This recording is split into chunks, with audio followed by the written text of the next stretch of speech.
Welcome to Stories from the Village of Nothing Much. Like easy listening, but for fiction. I'm Kathryn Nicolai. I write and read all the stories you'll hear on the Village of Nothing Much. Audio engineering and sound design is by Bob Wittersheim.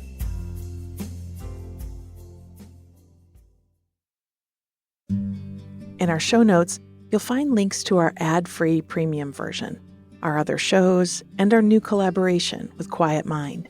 We've made our own branded weighted pillows, and they are lovely. Easier to use than a weighted blanket, and you can hug them, hold them on your lap, which is what I'm doing right now, and I always do as I record. The pressure triggers your nervous system to shift from fight or flight to rest and digest, and they make lovely gifts. You can find it all in our notes. Hey, you're here. I'm so glad. If you're a daydreamer, if you wonder when you walk past an old house, who lived there? What was their story? If you're still hoping you'll find your way into the secret garden, then you're in the right place.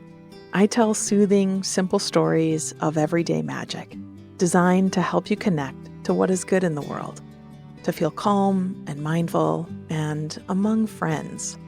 When I first started this kind of storytelling, I thought I was doing something quite niche, that I would have a hard time finding an audience because there must not be many people like me. But nope.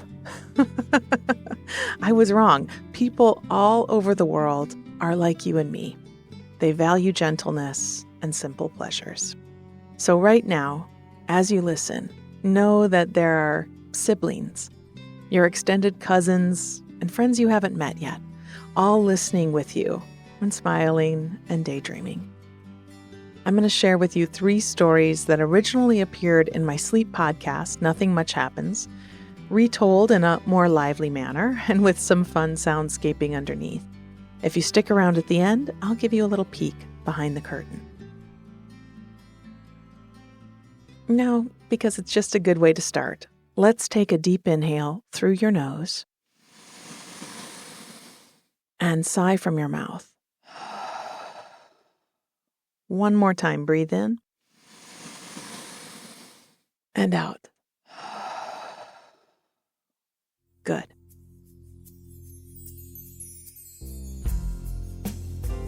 Our stories today have us decorating and crafting and enjoying the outdoors. We'll start with Mistletoe and Marmalade as the tree goes up and the animals debate pulling it back down. Then we'll hear the holly and the ivy, where we can step out after the snow has fallen and cut some greenery for handmade gifts. Finally, we'll hear the tree farm. We'll ride the tractor through the fields and connect someone who needs something with something that needs a home.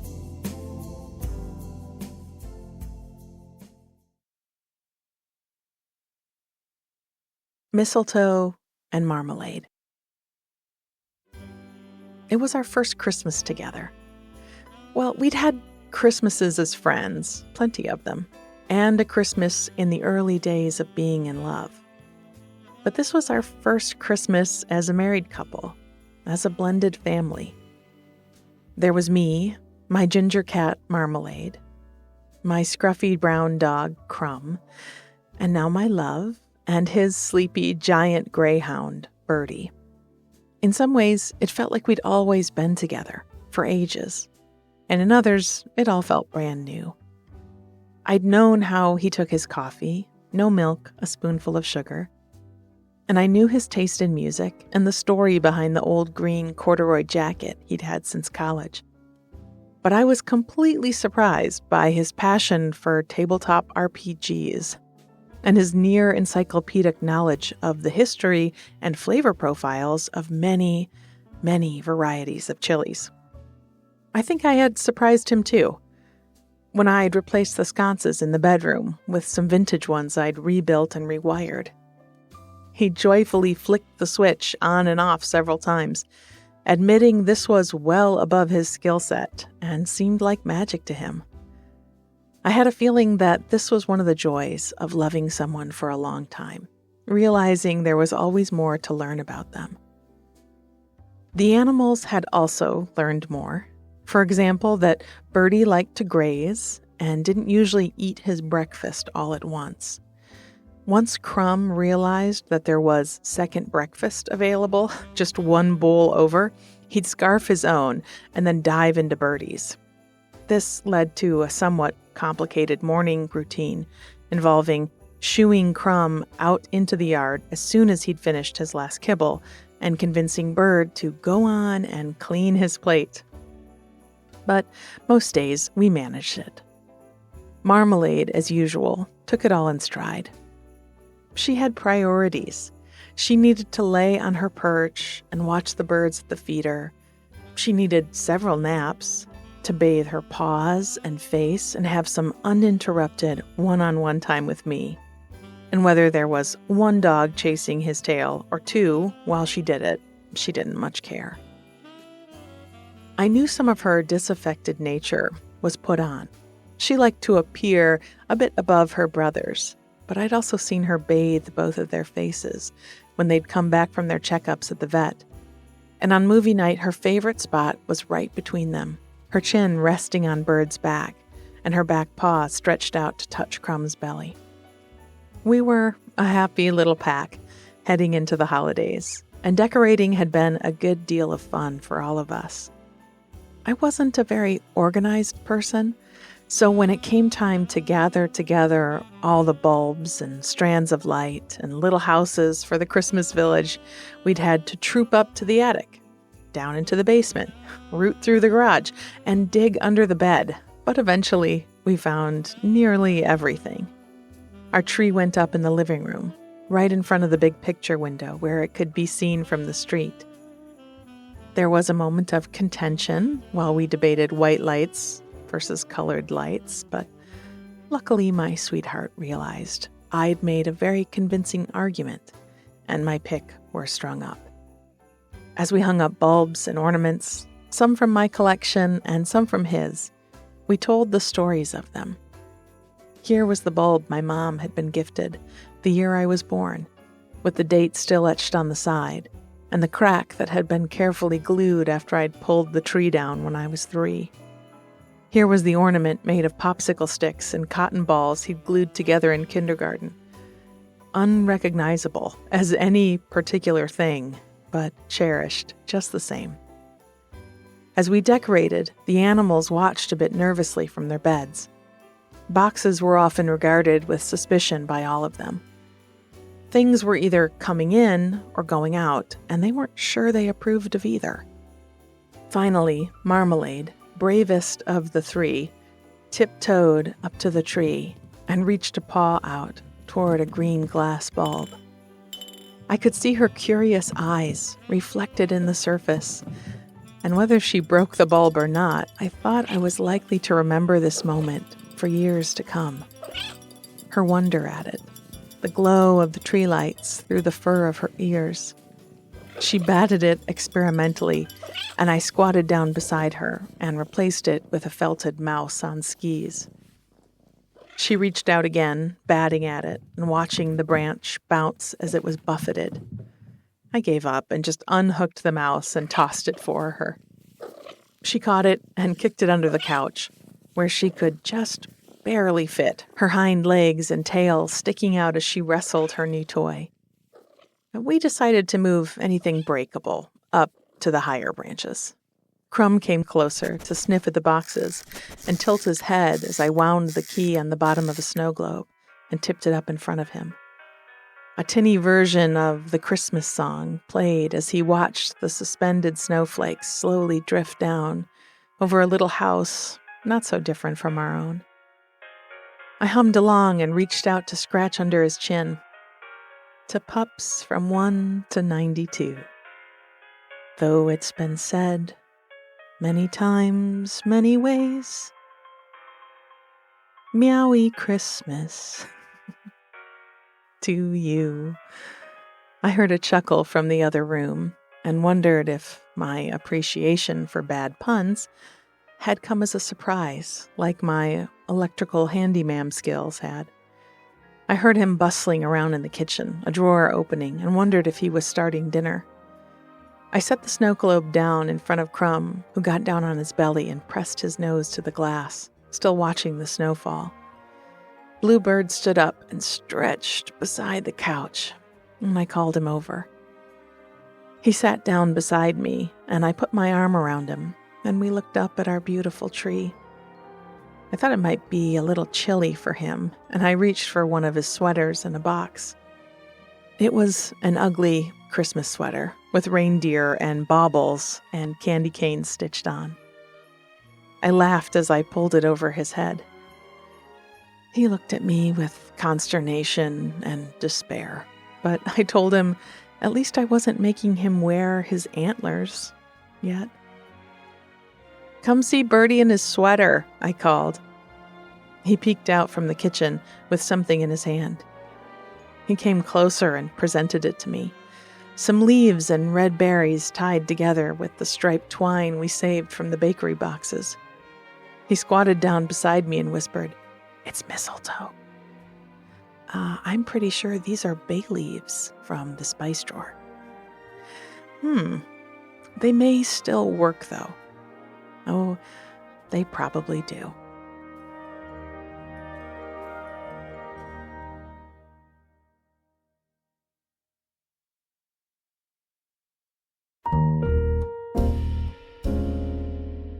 The Holly and the Ivy. We'd had a few dustings over the last week or so, and one full day of snow showers. But the ground was still too warm to hold the flakes, and they'd melted as soon as they touched down. Then yesterday, the temperature had dropped and stayed low all day, and as the sun set, it began to snow. I realized as I watched it that the snow showers of the week before had only ever been a trial run.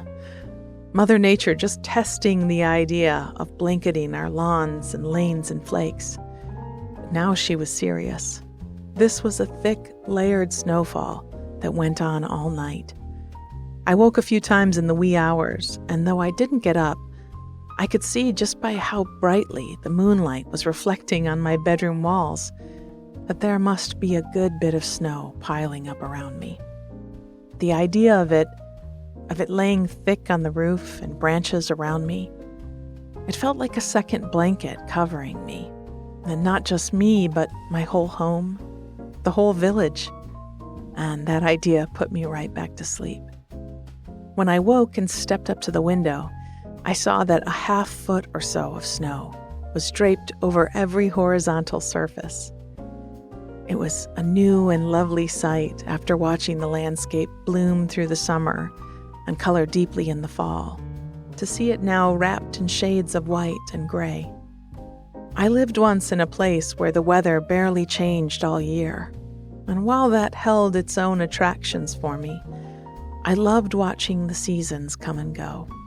It felt refreshing, like rearranging the furniture or catching your reflection in a bit of glass after a stylish new haircut.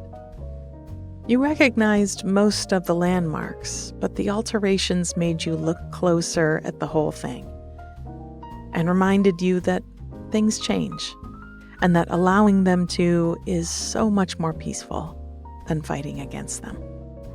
I couldn't wait to get out into the snow and see those changes close up. Once I'd been fed and dosed with a cup of hot cocoa, I bundled up with plenty of layers, looped a pair of binoculars around my neck, and stepped into the garage for a canvas bag and some garden snips, which fit nicely into the big pockets of my overcoat. When I went through the side door into the yard, I got the satisfying experience of leaving the first footprints in an unbroken stretch of snow. It was a little like taking the first spoonful of peanut butter from the jar. It just came with a little extra serotonin. The street hadn't been plowed yet. It was just a couple of tire tracks cautiously worn down in its center, and I was glad I could walk to where I was going and leave my car behind. I tromped along the sidewalks, stopping now and then to raise my binoculars to my eyes and watch for birds. I saw a couple of bright red cardinals standing on branches, and I wondered what they thought about their new landscape. They were harder to see, but I spotted 1 or 2 snow buntings, with their russet, rouged cheeks and chests, and layers of black tail feathers ringed in white. And though I didn't see any snowy owls, I heard a few of their raspy hoots echoing from far-off treetops. Snowy owls, unlike many of their fellows, are diurnal, so sometimes you can spot them as they move through the day, but on a morning like this, they disappeared into the white. I turned off the paved path and onto a rutted dirt road that led away from the houses and into a stretch of woods. I'd been coming to this little patch of wilderness for ages, and even was allowed to collect sap from the maples in the spring. Sometimes I saw deer or wild pheasants, or on a rare few occasions, I'd been lucky enough to see a pileated woodpecker with its bright red crest of feathers in the branches.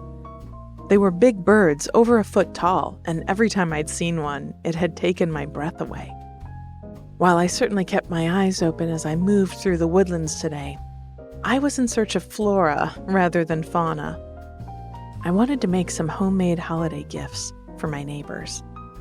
The tradition had started many years ago, with just 2 of us on our street, leaving gifts on each other's doorsteps in the last weeks of the year. And then a family moved in at the end of the block, and then someone new was in the cottage across the lane, and we wanted to include them. And actually, we wondered why we hadn't always included everyone. That was something to think on. Anyway, now we had a doorstep party where neighbors traveled from house to house like Santa Claus and left a small token. Lots of my neighbors were terrific bakers, and I got tins of cookies and cellophane-wrapped cranberry loaves that kept my afternoon tea company for as long as I could make them last. One neighbor gave handmade ornaments made of paper or hard-baked gingerbread or dried orange slices. A gift I always looked forward to was a simple brown paper sack tied with a red ribbon that held 3 paper white bulbs. I had a vase with pebbles at its bottom so that the roots could just reach the water, already sitting on my windowsill in anticipation. I usually made gifts from things I found on my walks: pine cone potpourri, door wreaths made with acorns and carefully saved maple leaves, and smooth rocks painted with stars and snowflakes. This year, if my walk today was fruitful, I was planning to make hanging baubles with holly leaves and berries and stems of ivy tied with twine. A friend at the flower shop had given me a box of those round foam cores that arrangements are sometimes built around, and at first I'd thought of making them with mistletoe, but holly and ivy sounded safer. I hoped they would still inspire a few kisses, but without any danger of poisoning. On the path, the holly was easy to spot. There really is no plant that compares to it. Brilliantly glossy with pyramidal leaves, cut so sharply that they seem to have been made by a fastidious paper artist, and generously dotted with bright red berries. I took my shears from my pocket and began cutting small bunches of the holly, until I had what I hoped would be enough for my gifts. I delicately put the cuttings in my bag and walked on looking for ivy. I had some in my own garden that grew up over the pickets of my fence and covered one side of my shed, but those plants were unprotected and had already been hit hard by the cold. I was looking for wild-growing ivy now, hoping to find some that had been sheltered enough in the last few days to still be green, and I discovered some ascending a long-dead sycamore tree. It grew by throwing out tendrils in all directions, hoping to find a place to hold on to. "Same," I said under my breath as I bent down to snip a few vines of it from the forest floor. My bag was full and my toes were getting chilly. It was time to head home and have another cup of chocolate.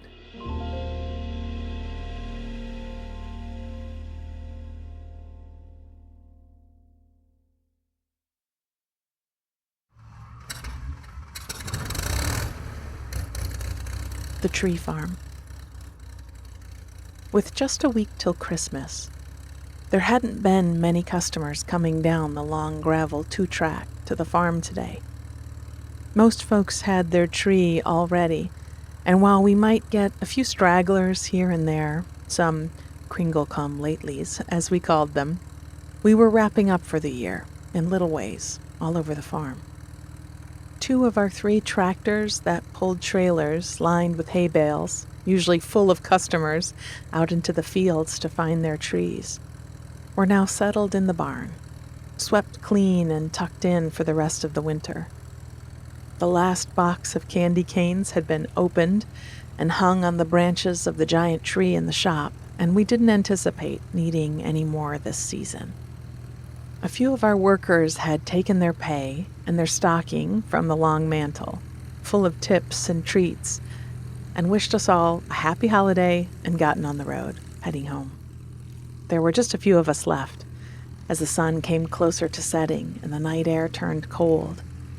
It had been a sunny day, and in the bright light, busy loading trees into pickup beds or onto car roofs, I'd shed my coat, warmed as much by my efforts as by the merry mood around me. But now I pulled it back on and zipped it up to my nose. I found my hat in the pocket and drew it firmly over my ears. I wasn't ready to go home yet. The farm is really beautiful at night. Along the drive are strings of lights, draped on poles, wrapped to look like candy canes.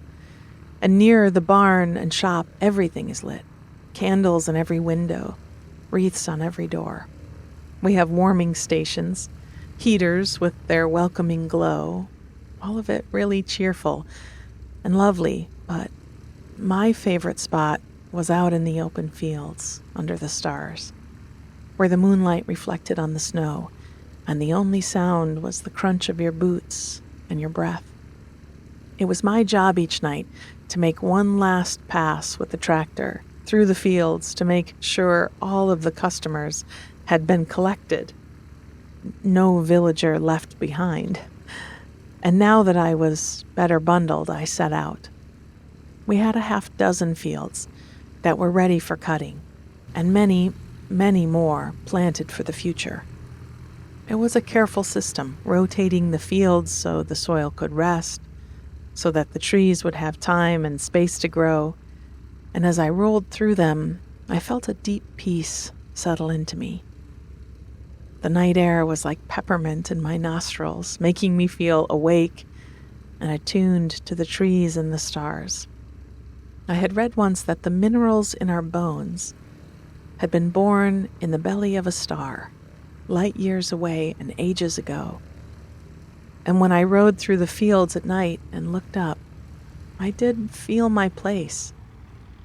I was a child of the universe, the same as the pine trees and the deer bedded down in their dens.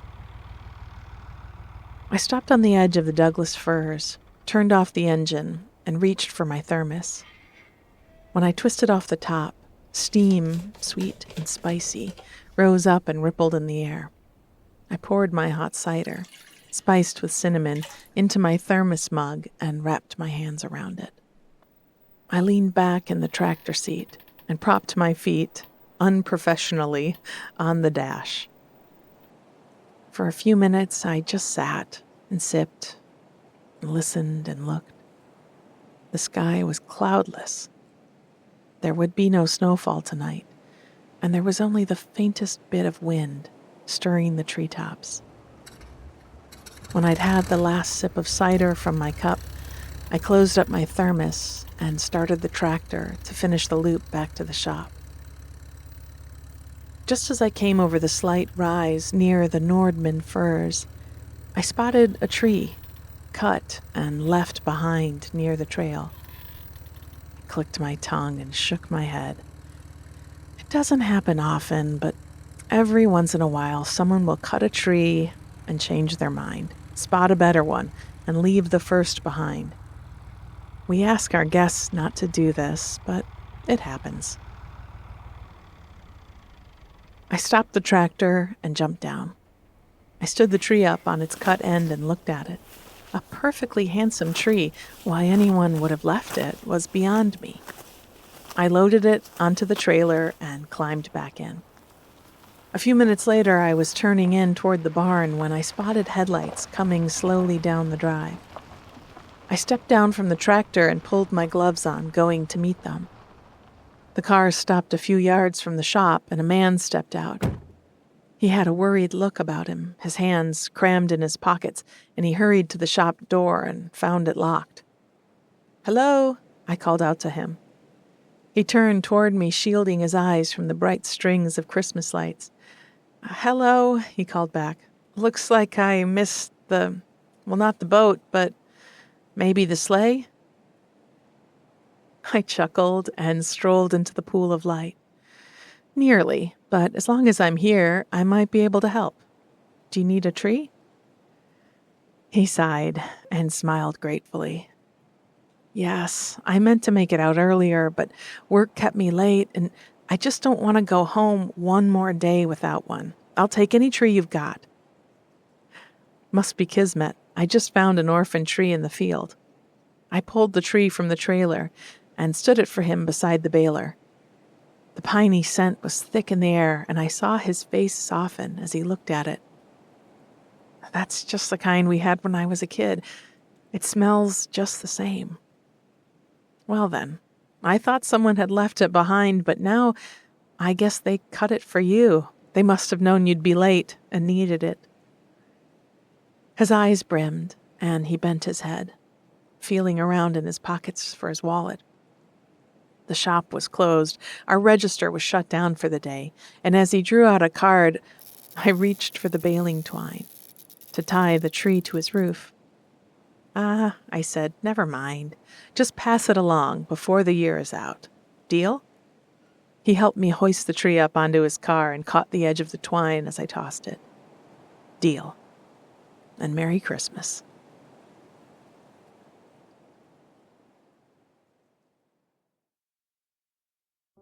I've said this before, but I'm going to go ahead and say it again. Hallmark, Village of Nothing Much, Christmas movies. Hear me out. It writes itself. Built-in fan base. Multiple story possibilities. Wait, this isn't my pitch call with Hallmark? No. But hey, if you're listening and you have an in somewhere in that industry, help a storyteller out, would you? So we started today with Mistletoe and Marmalade. These are some favorite characters in the village. And the story of their parents' love and wedding is documented in episodes 39, 40, and 41 of this show. I think a lot about the idea of loving someone a long time, getting to know them better and better over the years. I've been in love with my wife for almost 15 years, and I am still learning about her. And I love that process. I feel really lucky to know her that deeply. This episode presents the great debate of white lights versus multicolored, without taking a side. I know, how dare I? Where do I, Kathryn, land on this? Well, when I was a kid, it was colored lights all the way. White lights were boring. Then as I got older, I learned to love white lights. They felt elegant and mature. Now I'm old enough to circle back around, and I just hung a bunch of multicolor ones around my front door. The tree itself, which we get a huge Charlie Brown tree, like 16 feet tall, but skinny and wonky enough that you can pick it up with one hand. And we still do that in white lights. Each year, we push the boundaries a bit. How long we can keep the tree up. How soon we can put it up and still feel like it's special and exciting. And I have to tell you, so far we have not found the limit. Some people have very strong feelings about when it's acceptable to put up decorations, to which I say, do what makes you happy, baby. It's a hard life sometimes. If twinkle lights make it better, do it. Our second story was The Holly and the Ivy. I usually name one story per holiday season after a line in a Christmas song. I've written Comfort and Joy from God Rest Ye Merry Gentlemen, City Sidewalks from Silver Bells, And this from the song of the same name, which, yes, I learned by watching Muppet Family Christmas, where they do the sing-along, which is different from Muppet Christmas Carol, but I would argue equally important for yearly watching. I am, by the way, not a birder. Not yet, at least, but I do love looking up which birds are around at various times of the year. I base it on my own region in Michigan and usually find some really nice bird names to add to the story. Our last story is my personal favorite holiday story that I've ever written. I've never driven a tractor or worked on a farm, but I did spend a few years living out in the country, and I remember those wide open skies on cold nights. After the leaves had fallen and the bare branches framed the sky. This story was recently referenced in one of our Nothing Much Happened stories called Gray Cat and Grimoire, where we learn that the orphan tree was indeed cut and left for the man in the car by the village circle of do-gooder witches. I can relate to that feeling of not wanting to go home one more time to a dark house in the winter, how a tree can change all of that. So I love knowing someone was watching out for this person. We all need that sometimes.